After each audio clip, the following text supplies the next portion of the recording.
చెప్పండి అన్న, అంటే కల్వకుంట్లకి అయితే నేను ఆర్కృష్ణతో ప్రెస్ మీట్ పెట్టడం కూడా, సో 27 తారీఖు ర్యాలీలో చేస్తామని చెప్పి కేంద్రాన్ని దగ్గరికి వెళ్తామని చెప్పి చెప్తాను. ఇప్పుడు ఆర్ కృష్ణన్న మూమెంట్ చేసిన లీడరే కానీ తను ఇప్పుడు బీజేపీ సపోర్టర్గా ఉన్నాడు.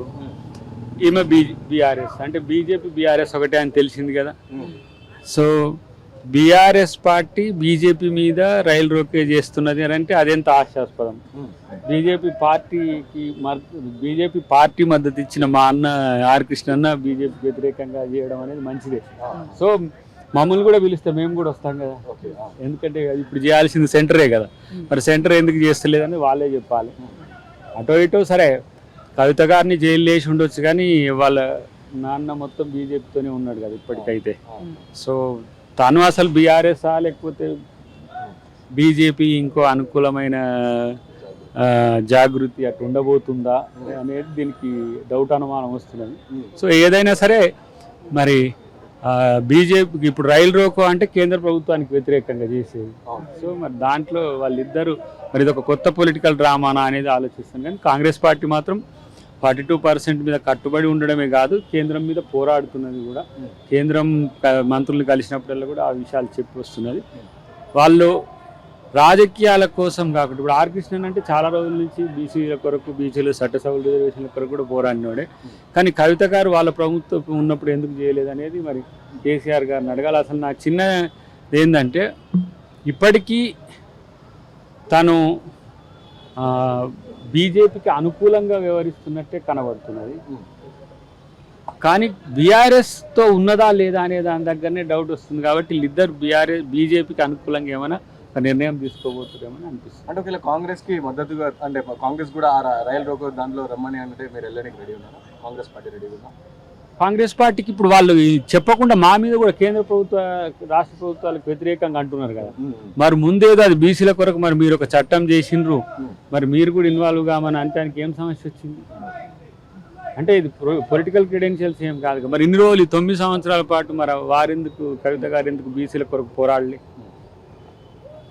అంటే వాళ్ళు అపోజిషన్లు ఉన్నప్పుడు ప్రభుత్వాలను ఇరుకుపెట్టడానికి చేసిన బిల్లును దేశంలో ఎవరు చేయలేదు. తెలంగాణ మోడల్ అనేది ది అల్టిమేట్ మోడల్. మరి అలాంటప్పుడు దేశం మొత్తం రాష్ట్రాన్ని అనుసరిస్తున్నప్పుడు మరి వీళ్ళు ఎందుకు అనుసరించలేదు? సో ఇంతకుముందు మా పొన్నం ప్రభాకర్ గారు చెప్పినట్టు మరి ఆ సర్వేలో పాల్గొనని మరి ఆ దెయ్యాలను కూడా ప్రశ్నించమని చెప్పు. లేకపోతే ఇప్పుడు ఎందుకు పాల్గొనలేదని చెప్పి వాళ్ళని నిలదీయాలి. ఈమెయితే ఎన్రోల్ చేసుకున్నట్టుంది.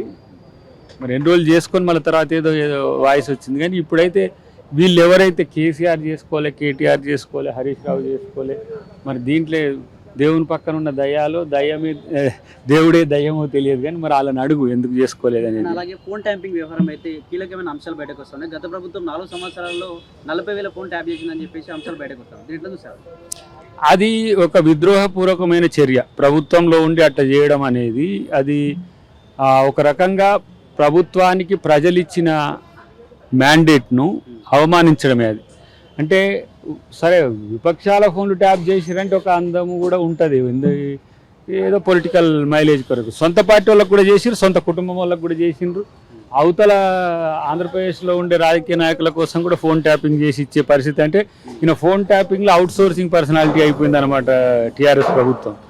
సో ఇది ప్రజాస్వామ్యానికి, దేశ సార్వభౌమత్వానికి ఇబ్బందికరమైన పరిస్థితి. ఎందుకంటే వ్యక్తిగత అంశాలు లేదంటే ఇతరత్ర అంశాలను కూడా క్లోజ్ చేసుకొని సినిమా ఇండస్ట్రీలో ఉన్న వాళ్ళను, లేకపోతే రియల్ ఎస్టేట్ ఉన్న వాళ్ళను, బిజినెస్లో ఉన్న వాళ్ళని లొంగ తీసుకునే ప్రయత్నం జరిగిందనేది ఒక చర్చ జరుగుతున్నది.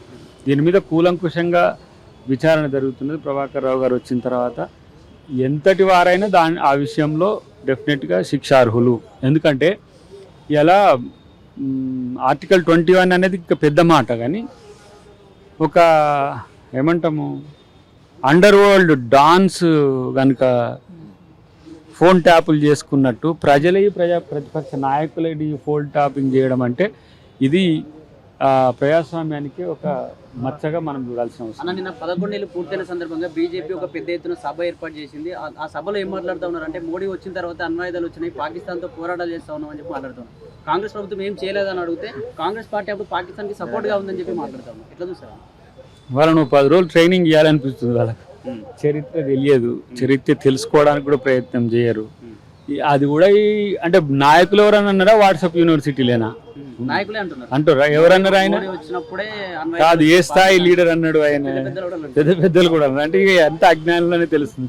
పోఖ్రాన్ అనే దాన్ని ఒక్కసారి చూడమని వెనకటికి పోయి ఇందిరాగాంధీ అణు ఆయుధాల కొరకు అనుదేశంగా భారతదేశాన్ని ఉంచడానికి ఇందిరాగాంధీ చేసిన సేవలేంది, ఆ రోజున చైనా యుద్ధం ఓడిపోయిన తర్వాత జవహర్లాల్ నెహ్రూ గారి స్ట్రాటజీ ఏంది, ఇవన్నీ కూడా చరిత్ర తెలియని ఏమంటాం ఒక రకంగా పిచ్చి ప్రలేపనలు చేసే నాయకత్వం తప్పితే వాళ్ళకు ఈ 20 సంవత్సరాల చరిత్రనే గుర్తుందో లేదో. ఒకసారి ఏమంటాం వాజ్పేయి గారి టైం కూడా పోమాను, మోడీ కాకుండా వాజ్పేయి ఏం చేసిండో, కార్గిల్ యుద్ధం అప్పుడు ఏం జరిగిందో అవన్నీ తెలుసుకోమని. అప్పుడైతే బీజేపీ ఉంది కదా, కాబట్టి వాళ్ళ సొంత నాయకులను కూడా గౌరవించుకోలేని కుసంస్కారం బీజేపీ నాయకులు. కాబట్టి మనం వాళ్ళ పట్ల పిటి చూపించాల్సిందే తప్పితే మనం కొత్తగా చేసేది. లోకల్ బాడీ ఎలక్షన్లో 42% రిజర్వేషన్ ఉంటుందా ఉండదు? 42% ఉండాలని మేము చట్టం చేసినాం. అది కేంద్రం కూడా చిన్న సవరణ, అది 9th షెడ్యూలా 10th షెడ్యూలా అనేది ప్రజలకు అక్కర్లేదు, ప్రభుత్వానికి అక్కర్లేదు. ఎందుకంటే మీరు ఆ జీవోని కనుక ఇస్తే ఇమీడియట్గా ఇక్కడి నుంచి మేము ఈజీగా దాన్ని రిజాల్వ్ చేసుకోవడానికి అవకాశం ఉంది. ఎట్టి పరిస్థితుల్లో ఈ ఎన్నికల్లో బీసీలకు 42% రిజర్వేషన్ ఇచ్చే దిశగానే రాష్ట్ర ప్రభుత్వ పోరాటం ఉంటుంది. ఇప్పుడు మేము జీవో ఇస్తే దాని వ్యాలిడ్ అంటే ఇప్పుడు ఈ రోజే, ఇప్పుడు క్యాబినెట్లో కూడా ఇచ్చేయగలం. ఇప్పుడు ఏదైతే రాటిఫికేషన్ ఉందో మేము ఎగ్నెస్ట్ కాన్స్టిట్యూషన్ పోలేము కాబట్టి దానికి కూడా జస్టిస్ ఈశ్వరయ్య గారు ఒక ముసాయిదా తమిళనాడు తరహా చూపించిన పరిస్థితి ఉన్నది. మాకు అవకాశం కల్పించండి. ఇప్పుడు ఎస్సీ వర్గీకరణ ఉన్నది, ఎస్సీ వర్గీకరణ కేంద్ర స్థాయిలో చేయడానికి అవకాశం లేదని ఈవీవి చిన్నయ్య కేసు విషయంలో చెప్పింది. అప్పుడు ఏం చేసింది సుప్రీంకోర్టు? రాష్ట్రాలకు ఆ హక్కును బదలాయించింది. మాకు కూడా బీసీలకు రాష్ట్రాల్లో ఆయా జనాభా శాతాన్ని బట్టి చేసుకునే వెసులుబాటు రాజ్యాంగ సవరణధారణం చేయండి, ఒక ఆర్డినెన్స్ అన్న తీసుకురండి, మేము ఇమ్మీడియట్గా తెలంగాణలో చేస్తాం. లేకున్నా మేమైతే కట్టుబడి ఉన్నాం. ఎట్లా? కాంగ్రెస్ పార్టీ 42% ఇవ్వడానికి సిద్ధంగా ఉంది, ప్రభుత్వం నుంచి కూడా దాన్ని తీసుకురావడానికి మేము సీరియస్గా.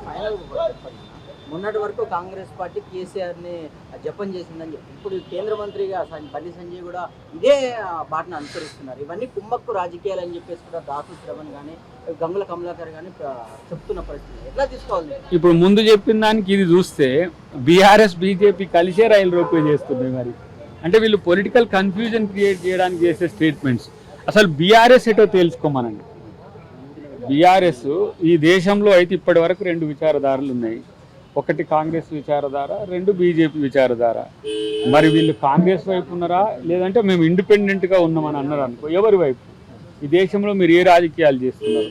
మీ కోరిక ఏంది? సెక్యులర్ పాలిటిక్స్ చేస్తుండ్రా, కాన్స్టిట్యూషనల్ పాలిటిక్స్ చేస్తుండ్రా, లేకపోతే మోడీ పాలిటిక్స్ చేస్తుండ్రా, రాహుల్ గాంధీ గారి పాలిటిక్స్ చేస్తుండ్రా? ఇదన్నీ తేల్చుకోమని.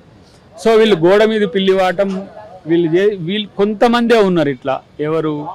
అటు జగన్, ఇటు వీళ్ళు, ఇంకా కొంచెం అటు పోతే మమతా బెనర్జీ గారు కూడా అప్పుడప్పుడు అటు ఇటుగా వ్యవహరిస్తున్నారు. నితీష్ కుమార్ అంటే ఒకటి సైడ్ అయ్యండి. దేశంలో నవీన్ పట్నాయక్ కూడా కొంచెం అటు ఇటుగానే ఉండేది. సో అటు ఇటు కాకుండా ఇటు ఒకవైపు ఉండమని చెప్తున్నాం.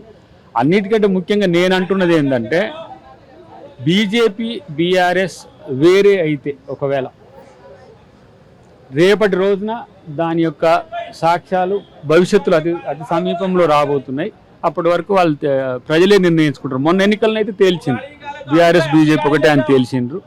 దాన్ని ఇంకా కొనసాగించాలి, ఆ కన్ఫ్యూజన్ను దాన్ని అని చెప్పి వీళ్ళు ఏదో కొంచెం ప్రయత్నం చేస్తుండ్రు. కానీ నాకు తెలిసి కమలం గులాబీ కలిసి వికసిస్తున్నాయి అనేది నాకున్న సమాచారం. Thank you.